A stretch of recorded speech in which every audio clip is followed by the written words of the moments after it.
A Baltimore man convicted of killing his infant son 5 years ago is now charged with killing his girlfriend's 18-month-old toddler last week. Pat Warren has more on this disturbing case.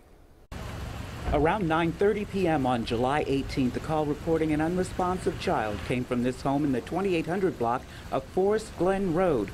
This man, 35-year-old Francois Brown, is now charged with first-degree murder in the beating death of 18-month-old Zaray Gray.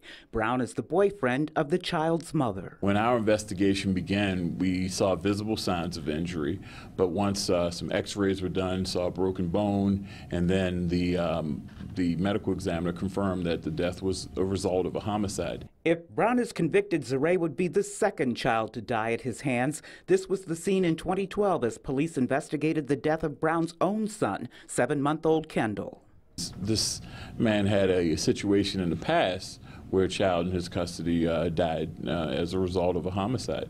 And this just seems like a system failure. The state's attorney's office in a written statement says after 2 mistrials in the 2012 case, the Bernstein administration elected to plead the defendant out on child abuse resulting in death, and the court imposed a sentence of 15 years, suspending all but 4. Our office is committed to vigorously pursuing justice for the recently deceased infant, his mother, and loved ones. Sad, it's tragic. I mean, it's probably one of the worst parts of our job, having to report about a young child that's the victim of a homicide.